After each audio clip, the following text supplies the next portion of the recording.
Donc, il y a deux points de départ pour nous qui étaient fondamentaux pour regarder donc, ce genre, pour examiner ce genre d'enseignement. D'abord, le fait que le cerveau est malléable. On parle en néerlandais de maakbare brein. On peut recréer ou on peut influencer énormément le cerveau. Et comment va-t-on faire ça? Par l'apprentissage implicite. C'est quoi apprendre quelque chose implicitement? Alors, je vais vous démontrer. Si par exemple, et ça ce qu'on fait dans les écoles, donc l'immersion ou l'immersif ou CLIL ou EMI, on n'enseigne pas la langue, plus de listes de vocabulaire, plus de grammaire, ça vient plus tard, ou ça vient jamais. On va essayer que l'enfant apprenne la langue. En faisant quoi? En parlant d'une matière qu'il a déjà appris, ou bien en français, ou bien en néerlandais, mais on répète, on fait des variantes sur ce qu'on a déjà appris.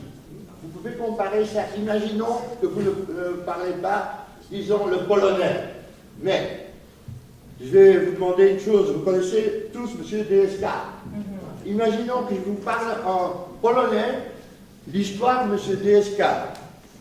Toute sa vie, bien sûr, c'est compliqué. Mais juste cet incident de Washington à New York, tout ça. Vous ne parlez pas le polonais, vous allez comprendre beaucoup de choses, puisque vous connaissez déjà cette histoire. Et c'est la même chose en didactique moderne des langues émises. Voilà, on s'est posé, et voilà. Quelle est la comparaison? Vous savez bien, si vous voulez apprendre à jouer un instrument, vous pouvez faire deux choses. Vous pouvez aller à l'école de musique, et là, on va prendre votre enfant, et cet enfant doit apprendre le solfège.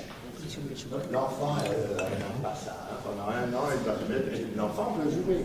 Donc, il existe une autre approche. On donne déjà l'instrument à l'enfant, et on dit, suis-moi. Au violon, par exemple. Bien sûr, c'est un son atroce, ça ne va pas.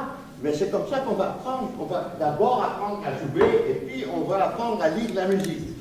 C'est l'approche Suzuki, extrêmement important pour l'apprentissage. Et ça fait partie donc des points de départ fondamentaux, l'apprentissage implicite. Deuxième chose, ce qu'on peut constater dans le cerveau, si vous parlez deux langues et vous apprenez une langue, disons, assez tard, c'est-à-dire vous avez plus de 12 ans, alors vous voyez l'image à gauche là. Donc là, vous voyez, il y a l'anglais et le français qui sont un peu scindés comme la Belgique. Si vous apprenez une langue assez tôt, ils sont plus scindés du tout. Vous voyez bien qu'ils se couvrent. C'est donc une image du cerveau, un bilingue assez tard, un bilingue ou trilingue, n'importe quoi, précoce. C'est donc ça la base de la recherche, et donc on s'est posé 6 questions de recherche. Bon, d'abord, est-ce que les résultats au niveau de la langue sont mieux par rapport à l'enseignement traditionnel? Deuxième question, qu'est-ce qui se passe avec la langue maternelle? Troisième question, qu'est-ce qui se passe avec la connaissance de la matière? C'est ça. Et quatrième question, quel est l'effet sur les attitudes, la motivation des élèves? Quel est l'aspect cognitif? Ça influence l'enfant. Et qu'est-ce qui se passe donc dans le cerveau? Ces 6 questions sont toujours la base de notre recherche. Alors on peut regarder les résultats un par un, bien sûr, si l'élève parle mieux la langue. Je visite régulièrement ces écoles-là, c'est incroyable. Je ne peux pas vous décrire ce qui se passe. Je vais essayer quand même. J'étais à Ottigny il y a quelques semaines. Là, on fêtait 10 ans d'émis, et tous ces enfants parlent très bien le néerlandais. Ils parlent le néerlandais comme moi je parle le néerlandais, et comme vous parlerez le néerlandais si vous aurez été émis. C'est incroyable. Et si vous imaginez que dans une école traditionnelle, si on demande à un francophone de dire 2 mots en néerlandais, il dit c'est pas possible, je l'ai étudié pendant 10 ans, mais je ne peux pas dire bonjour monsieur. C'est incroyable. Donc là, c'est clair. Deuxième chose, est-ce que les enfants, est-ce que ça influence la langue maternelle? Eh oui, positivement. Ceci comme ça, comme si vous apprenez Vous jouez au piano et vous allez apprendre aussi à jouer à la guitare. Est-ce que ça va influencer votre connaissance ou votre façon de jouer au piano? Non, pas du tout. Vous continuez à jouer au piano, mais vous allez apprendre autre chose, c'est-à-dire votre connaissance métamusicale s'accroît. Ok? Même chose. Troisième chose, comment peut-on apprendre quelque chose dans une langue qu'on ne maîtrise pas vraiment? Bon, je vous ai déjà donné l'exemple de M. DSK, mais dans les écoles, on fait donc par exemple des cours de maths, et puis il y a quelqu'un d'autre qui va varier sur la connaissance et la matière dans les maths. Le résultat est le suivant, hein, l'élève va connaître le vocabulaire d'une langue, la langue cible, mais aussi donc la deuxième langue. Parce qu'en submersion, par exemple, hein, l'enfant revient à la maison, il parle néerlandais, mais il ne connaît pas la terminologie dans sa langue maternelle. Et donc ça, c'est vraiment une approche qui balance, qui fait la balance entre les deux langues. Voilà, quels sont ces effets au niveau des attitudes? Vous devez me croire que les enfants adorent ça. Je n'ai jamais rencontré un petit enfant qui dit, mais monsieur Piquet, il est contre tout cela. Non, l'enfant n'est pas au courant de ça. Hein. Monsieur, qu'est-ce qui va se passer quand la Belgique va se scinder?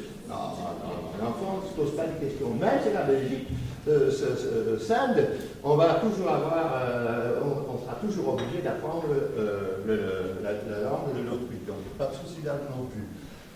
Quel est l'aspect au niveau cognitif?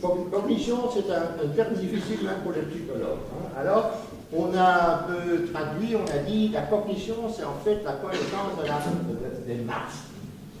Hein. Par exemple, l'exemple que je donne toujours, je ne sais pas le temps de vous montrer un petit film, mais j'ai un petit film où vous voyez l'enseignant enseigner les maths en néerlandais, la même chose en français. La terminologie qu'on utilise déjà, hein, par exemple, c'est un cours sur quadrilatère, perpendiculaire, un angle, l'amplitude, toute la terminologie-là, on ne rencontre jamais dans une école, dans une leçon de français traditionnelle, hein, mais on rencontre ça naturellement dans l'approche élue. Donc la cognition s'accroît énormément. Ici, c'est un test qu'on a fait après 4 ans dans 4 écoles, Émile, dans l'enseignement néerlandophone, et on voit bien que les enfants qui ont eu des maths, hein, là ça veut dire subtraction, addition, subtraction, hein, mais en géométrie, en problème, on voit nettement que les enfants qui ont travaillé avec les maths, comme ils possèdent la terminologie dans les deux langues, ils maîtrisent aussi les maths. Et ça, c'est quelque chose qu'on a trouvé à l'étranger aussi, d'ailleurs, parce que, bien sûr, c'est une recherche qui ne se limite pas à Bruxelles ou à la Belgique. Dernière chose, 6e point, hein, on a mis des enfants sur le scanner pour voir ce qui se passe avec le cerveau. Donc là, on leur a demandé des petits exercices comme est-ce que 7 plus 5 est égal à 9 plus 6 par exemple. Et vous allez voir le résultat, c'est la deuxième à gauche, la deuxième image à gauche qui nous intéresse. Donc en haut les monolingues, au milieu les bilingues de souche, quoi, hein, les bilingues de la maison où la mère parle une langue et le père une autre. Et en bas, des enfants issus d'une école bilingue. Et on voit nettement que sur ce genre d'exercice, le cerveau réagit différemment. Hein. En haut, vous voyez beaucoup de ce qu'on appelle en anglais de workload, c'est-à-dire l'enfant a dû vraiment attentivement regarder qu'est-ce qui se passe. Il a dû donc réfléchir beaucoup plus. Le bilingue, rien du tout, on voit rien. Qu'est-ce qui se passe, hein? Alors là, et ici, c'est entre les deux. Hein, celui qui sort d'une école bilingue ou qui est en train de faire le bilingue. Pourquoi cet effet? Alors, si vous connaissez vraiment quelque chose très bien, imaginons que je vous parle dans une langue que vous ne maîtrisez pas vraiment, par exemple l'italien. Hein.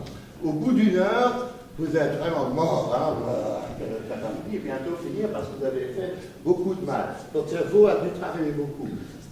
Au milieu, on voit les bilingues n'ont rien comme activité, c'est-à-dire ils maîtrisent ce genre d'exercice vraiment mieux. Et ça, c'est quand même très intéressant pour nos écoles bilingues. Voilà. Donc, D'abord, l'apprentissage implicite, on va plus, à part les listes de vocabulaire, c'est difficile, même dans les écoles et les francophones, on a tellement l'habitude de travailler avec des listes de vocabulaire qu'il faut les vraiment déchirer, hein, parce que et les familles disent, mais quoi, comment peut-on apprendre, où sont les listes de vocabulaire? Parce qu'on apprend d'une façon implicite.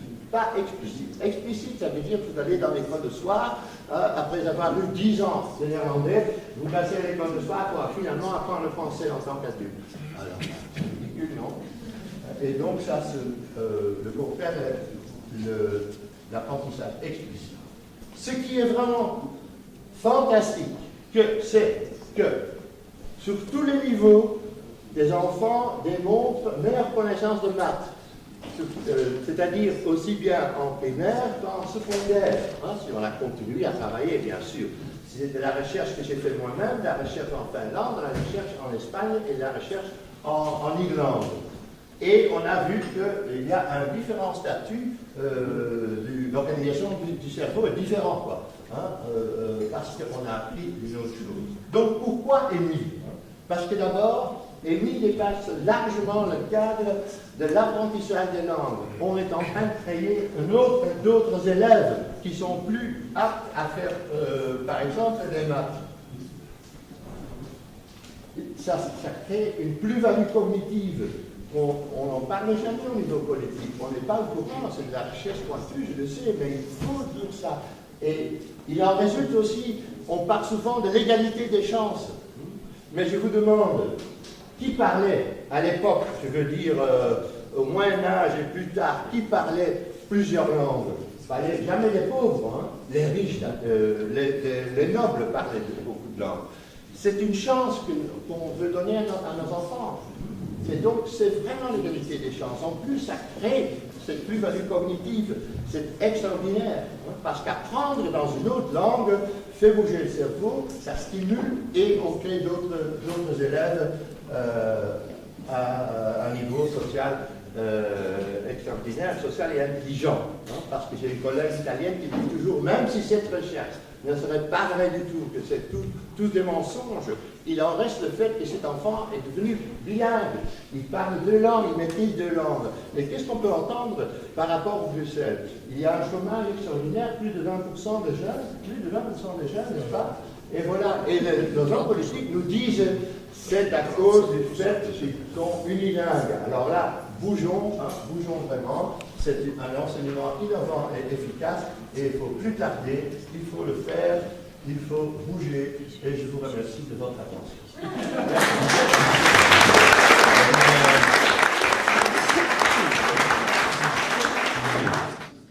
Merci Piet.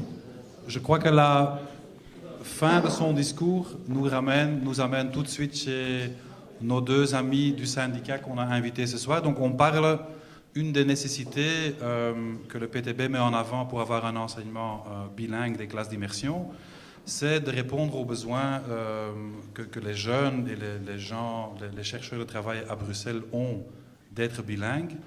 Est-ce que Myriam et peut-être après Eric, est-ce que vous pouvez... c'est quoi votre réaction? Vous pouvez confirmer ça? C'est quoi votre vue sur l'affaire?